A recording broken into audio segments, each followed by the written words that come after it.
오늘은 인류 역사상 가장 최악의 산업재해로 꼽히는 보팔 가스 참사에 대해 이야기해 보려고 합니다.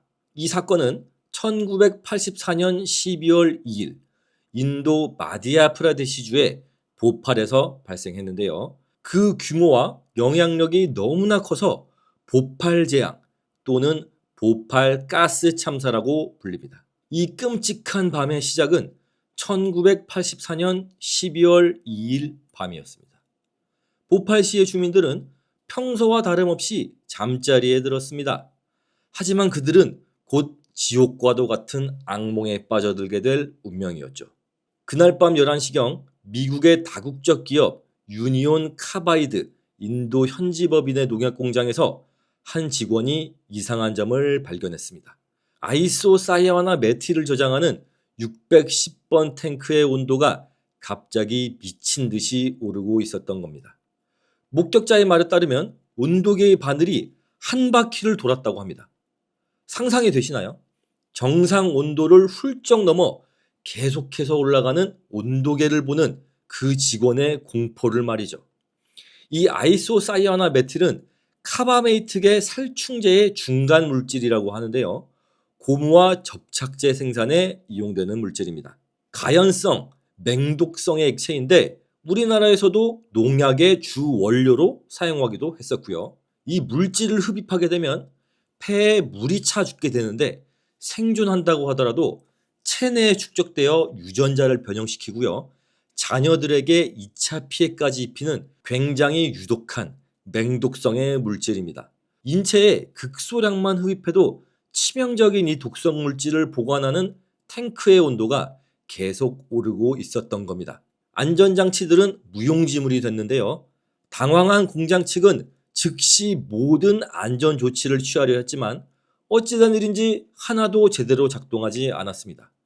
마치 도미노처럼 모든 안전장치가 연쇄적으로 무너져 내렸습니다. 냉각 시스템 5개월 동안이나 가동되지 않았습니다. 온도 경보기 리셋되어 있어서 울리지 않았습니다. 유독가스 세정기 한 달 넘게 고장난 채로 방치되어 있었다고 합니다.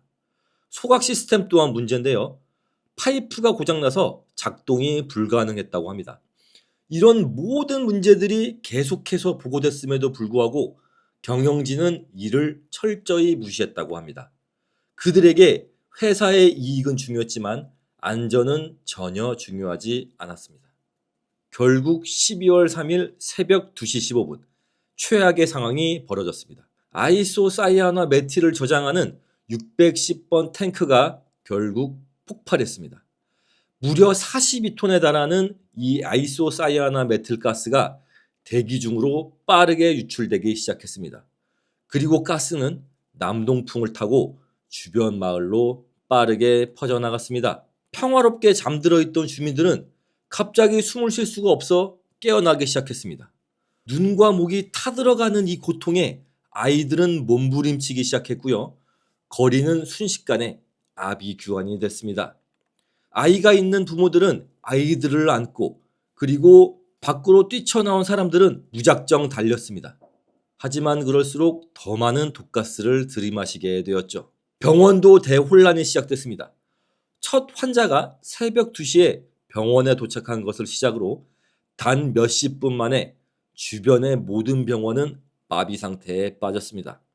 이 독성 물질을 들이마신 환자들은 병실에서, 복도에서, 심지어 병원 밖에서 하염없이 치료를 기다려야 했습니다. 하지만 더 큰 문제는 병원의 의사들이 이런 가스 중독에 대한 치료법을 전혀 모른다는 것이었습니다. 심지어 해독제조차 없었죠. 의사들은 속수무책으로 이 환자들이 고통 속에 죽어가는 모습을 지켜볼 수밖에 없었습니다. 이 엄청난 산업재해의 결과는 정말이지 참혹했습니다. 공식 집계에 따르면 3,787명이 그 자리에서 즉사했으며 이후 16,000명 이상이 가스 관련 질병으로 사망한 것으로 추정됩니다. 부상자의 수는 무려 55만 명을 넘어섰습니다. 특히 어린이와 노인 등 취약계층의 피해가 매우 컸다고 하는데요. 이들은 잠자고 있다가 미처 대피하지 못했고 유독물질에 더욱 취약했기 때문이죠. 이 유독물질을 피하기 위해 필사적으로 달렸던 사람들이 오히려 더 빨리, 더 많이 죽었다고 합니다. 이렇게 빠르게 달리느라 숨을 더 많이 쉬게 되고 결과적으로 더 많은 독가스를 들이마셨기 때문입니다.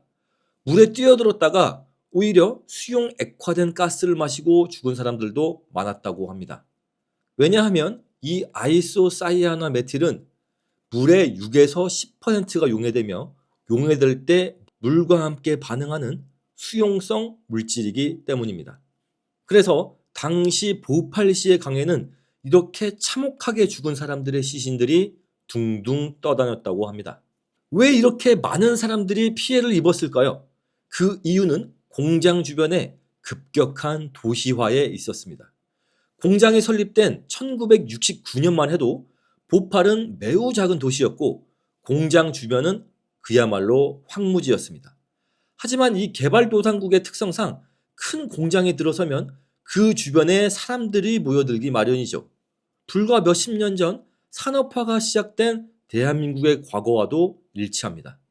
불과 10년 만에 공장 주변에는 근로자들과 그 가족들이 사는 무허가 주택들이 빽빽하게 들어서기 시작했습니다. 1976년에 36만 명이었던 보팔시의 인구는 1984년 무려 80만 명으로 급증했습니다. 그런데 문제는 이렇게 급격히 성장한 도시의 인프라는 매우 열악했다는 겁니다. 이런 상황에서 대형재해가 발생하니 피해 규모는 기하급수적으로 커질 수밖에 없었습니다. 이 엄청난 비극이 발생한 후 비극은 그날 밤으로 끝나지 않았습니다. 살아남은 사람들은 평생 후유증에 시달려야 했습니다. 실명, 암, 신경장애, 면역장애 등 심각한 건강 문제로 고통받았습니다. 특히 이 보팔시의 가임기 여성들은 아이를 임신해도 유산, 그리고 기형아 출산 등으로 인해 2중, 3중의 고통을 겪어야 했습니다. 더 충격적인 사실, 이 비극이 2세대, 그리고 심지어 3세대까지 이어지고 있다는 점입니다. 사고 이후에 태어난 아이들, 그리고 또 그 아이들이 다시 낳은 아이들에게서도 선천적인 장애가 발생하고 있다고 합니다. 왜 그럴까요? 이유는 바로 이 아이소사이아누아메틸에 오염된 지하수 때문입니다.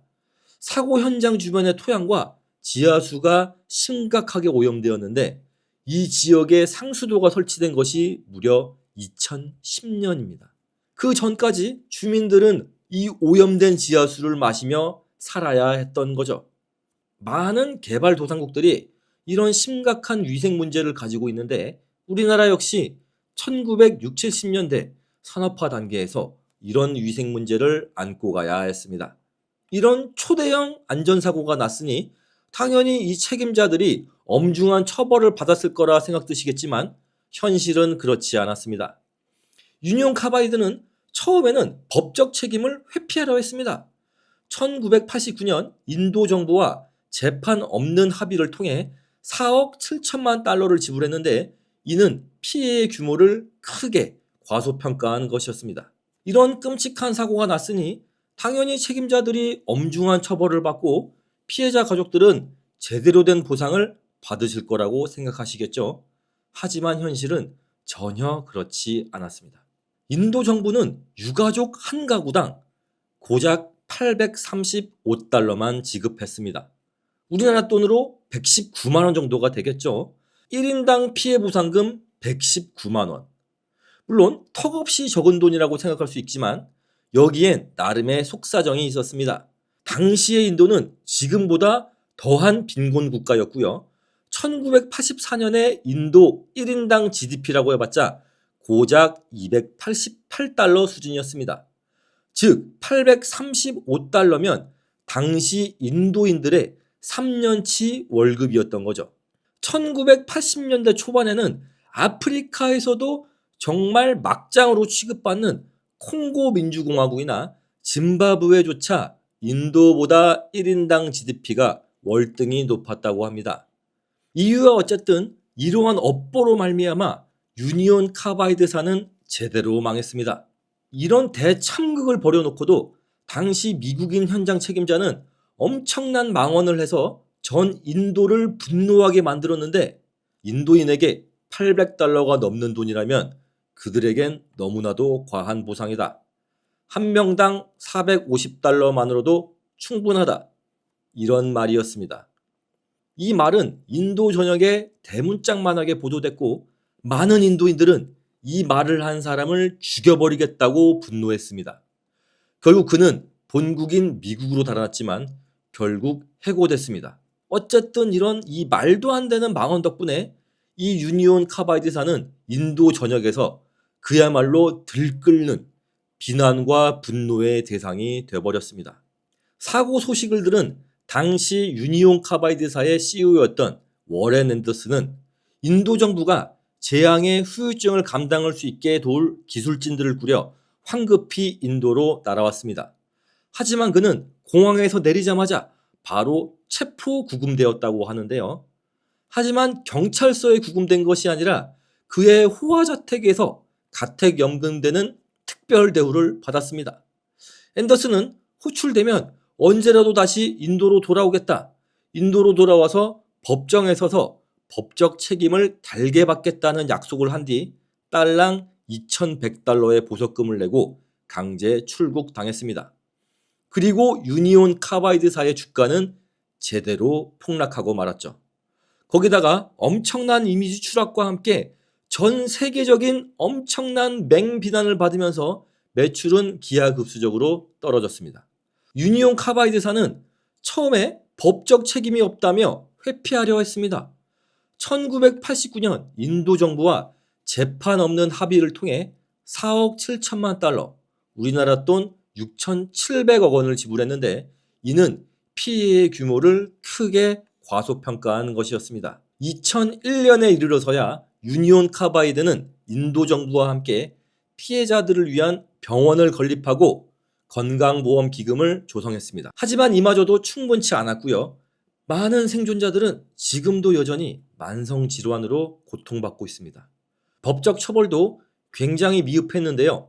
2010년에 이르러서야 최종 판결이 났는데, 참사 당시의 경영자 7명이 업무상 과실로 유죄를 선고받았지만 형량은 고작 징역 2년, 벌금 $2,000에 불과했습니다. 더구나 이들은 모두 인도인이었습니다. 정말 책임이 있는 미국인 책임자들은 끝내 법정에 서지 않았고 법의 심판을 받지 않았습니다. 사고 현장인 이 공장 부지의 오염 문제도 여전히 해결되지 않고 있다고 하는데요. 공장에 남아있던 독극물은 오랫동안 방치되었다가 2012년에 독일의 독극물 처리업체와 계약을 체결해 처리되기 시작했습니다. 하지만 여전히 공장 부지는 오염된 상태로 남아있기 때문에 문제가 계속되고 있다고 하고요. 더 큰 문제는 이 오염이 주변 지역의 토양과 지하수에까지 지금도 큰 영향을 미치고 있다는 점입니다. 보팔 가스 참사는 우리에게도 많은 교훈을 남겼는데요. 기업의 사회적인 책임, 정부의 규제와 감독, 안전 시스템의 중요성 등 다양한 측면에서 우리는 이 사건을 되새겨봐야 합니다. 특히 개발도상국에서의 다국적 기업 활동에 대한 윤리적 문제를 제기해야 합니다. 경제 발전을 위해 안전과 환경을 희생해도 되는 것인지 우리는 깊이 고민해봐야 합니다. 또한 이 사건은 산업재해의 영향이 얼마나 장기적이고 광범위할 수 있는지를 보여줍니다. 한 세대를 넘어 2세대, 3세대 등 여러 세대에 걸쳐 영향을 미치는 이 환경 오염의 심각성을 우리는 직시해야겠죠. 시청해 주셔서 감사합니다. 저는 다음 시간에 더욱더 흥미롭고 재밌는 내용으로 찾아오겠습니다. 감사합니다.